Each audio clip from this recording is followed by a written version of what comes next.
Je suis arrivé, je me suis chauffé, t'as vu, on a fait 2-3 trucs, je me suis chauffé, bam, bam, bam, bam, bam, bam, bam, bam, bam, bam, bam, bam, bam. Hop, hop. Maintenant que t'es chaud,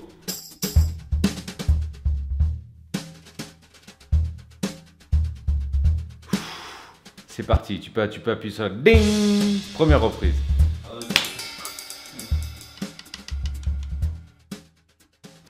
Ça fait concrètement, je suis propriétaire depuis 2011, mais concrètement, je vis ici depuis 4 mois. J'ai pris ma voiture, mes affaires et je suis parti à l'aventure. J'ai tout laissé derrière moi. J'avais une vie très agréable en France, mais j'ai préféré la quitter pour venir ici pour assouvir ma passion, le sport. C'est un pays auquel je suis attaché. Je suis venu une première fois en 98 à l'initiative de Monsieur Tami, qui nous a fait venir ici pour préparer le championnat du monde de boxe de Julien Lorcy. Il nous a logés ici aux résidences Bellerive pendant 1 mois et demi.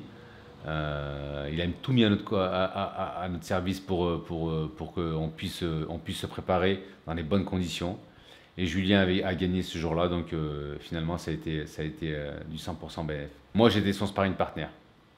Voilà, donc il cherchait des grands gauchers. C'est pour ça qu'on a fait appel à moi. Je suis français né en France, d'origine algérienne, de Sétif plus précisément. Mais je suis né en France, j'ai fait mes études en France, j'ai fait l'équipe nationale française, et j'ai même fait mon service militaire en France. Mon pays d'adoption aujourd'hui, le Maroc, où je me sens vraiment, vraiment bien. Là, je suis là parce que j'avais à la base, j'étais en train de créer une salle de boxe ici à Agadir. Je voulais ouvrir une salle de boxe parce que j'ai vu qu'ici, en fait, c'était assez pauvre à ce niveau-là. Et puis j'ai rencontré, grâce à l'initiative de Khalid Railou, qui est une grande star ici au Maroc, et de Monsieur Tami aussi, qui m'ont mis en relation avec Zaki Bouslihen et Monsieur Aziz Bouslihen aussi, le patron de l'université Universapolis Agadir, qu'ils étaient aussi à la recherche d'un responsable sport pour le centre sportif qu'ils avaient là, à l'université. Ils ont fait appel à moi, on s'est rencontrés, on a uni nos forces, et voilà où j'en suis aujourd'hui. Ils m'ont nommé directeur sportif d'Universa Sport. Je gère la salle de musculation, et on est en train de monter une salle de boxe, donc mon rêve, 800 mètres carrés de surface, avec 2 rings, une trentaine de sacs. Voilà, quelque chose qui va être unique dans le Maghreb. C'est même pas dans le Maroc, ça va être dans le Maghreb. Voilà, donc je suis vraiment, vraiment content. Je suis vraiment dans mon élément. Ils ont mis tout à ma disposition pour que je puisse travailler en toute sérénité. J'ai commencé la boxe en 79. J'en ai vu des choses. Il y a des choses que je peux raconter. Il y a des choses que je raconterai jamais. Mais voilà, j'ai vu des mauvaises personnes dans ce milieu, j'ai vu des très bonnes personnes, et j'ai vu de la vermine aussi. Qu'est-ce que tu veux faire? C'est comme ça. J'ai grandi avec ça. Voilà, je sais pas trop quoi dire à ce propos-là, parce que Dieu merci, j'ai rencontré beaucoup plus de bonnes personnes que de mauvaises personnes.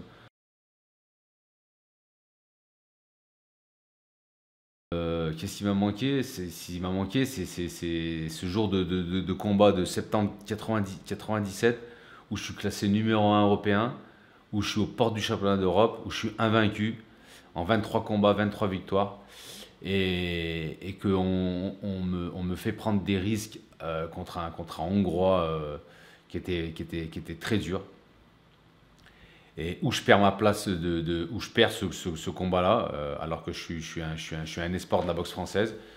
Et voilà, c'est ce combat-là qui me détruit, en fait. Parce qu'après ça, même si je suis redevenu champion de France, même si j'ai récupéré des titres après, j'ai plus été le même, parce que ça m'a vraiment bloqué dans mon élan.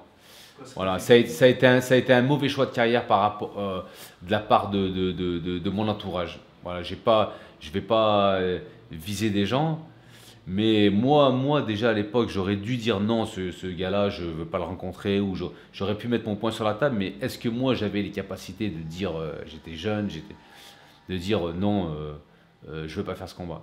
Ben, j'ai accepté ce combat et j'ai perdu. Et j'ai perdu ma place de challenger. Je devais même pas rencontrer ce gars-là en principe. On aurait, quand t'as une place de challenger, tu es aux portes de championnat d'Europe, on te fait pas rencontrer des mecs durs avant ton championnat d'Europe. Et je suis tombé sur un gars dur.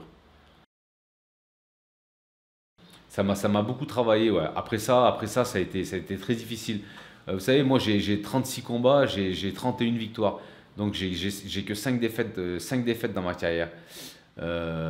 Mais ces 5 défaites, ça a été les pires moments de ma vie. Heureusement que c'est pas, ouais, 5 ou 6 défaites, je me souviens plus. Mais ça a été les pires moments de ma vie. Bah, quand là, je me suis séparé de la mère de ma fille, bon, j'ai eu ma fille très jeune. C'était aussi, c'était parce que enfin, à l'époque, on était des machines de guerre, quoi. C'était entraînement matin, entraînement midi, entraînement soir. Voilà, on était programmés pour être des compétiteurs. Voilà, on avait une équipe à Échirol, on était une des meilleures équipes d'Europe. On avait des champions du monde, des champions d'Europe, des champions de France dans notre salle. Il y avait une concurrence, on était là, on était tout le temps, on était tout le temps au taquet. Et puis effectivement, quand tu rentres le soir et que tu es fatigué et que t'as pas envie de parler, machin, ben, celle qui reçoit en premier, ben, ce qui reçoit en premier, c'est ton entourage, tu vois. Et bien sûr, bon, mon couple il a explosé, hein, on va pas se mentir, hein. Mais bon, et puis j'étais jeune, j'avais pas ce recul pour dire attends, stop, tu vois. Après, bien sûr, j'ai des regrets par rapport à ça c'est sûr. Parce que c'est ma mentalité. Moi, je suis dans la performance tout le temps. Je suis là pour performer. Quand j'ai fait de la boxe, quand j'ai commencé la boxe, j'ai vraiment fait ce métier, j'ai vraiment fait ce sport pour boxer, pour faire de la compétition et pour gagner. Voilà, j'ai toujours eu cette mentalité de compétiteur. Moi, quand un combat était annulé, j'en pleurais. C'était un truc de malade. J'en pleurais. T'as beaucoup de boxeurs, plus ils arrivent à l'approche des combats et plus ils perdent leurs moyens. Moi, c'était le contraire. Plus j'arrivais à l'approche de la compétition, plus j'adorais ça. D'ailleurs, c'est ce qui m'a manqué quand j'ai arrêté la boxe, où je me suis un peu perdu après. C'est que j'avais plus d'adrénaline. Dieu merci, j'avais une famille aimante et attentionnée. C'est ce qui a fait que j'ai pu me reprendre. Mais l'adrénaline que j'ai perdue à ce moment-là, elle m'a énormément manqué.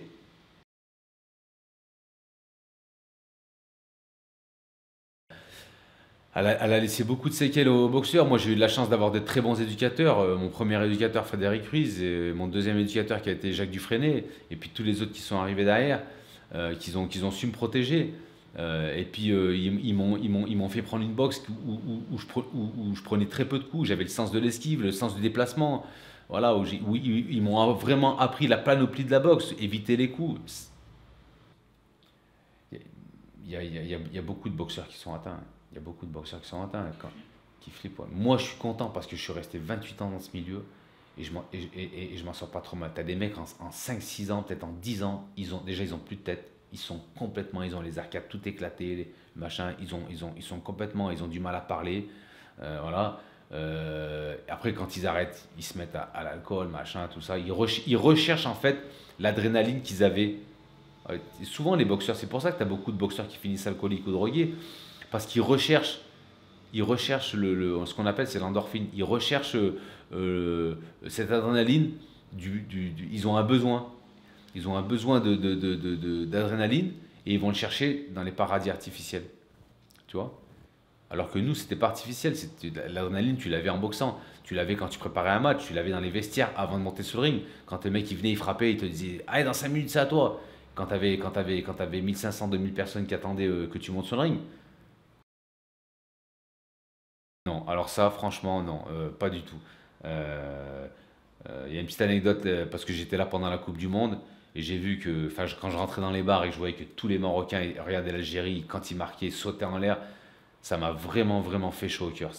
Franchement, j'ai pas ressenti une seule seconde la différence entre moi et les gens d'ici. D'ailleurs, tout le temps, hein, quand on sait que je suis algérien, quand je dis que je suis algérien, on me dit tout le temps, Phal, Phal. C'est pareil. Il m'a dit, nous sommes tous des frères. Ah.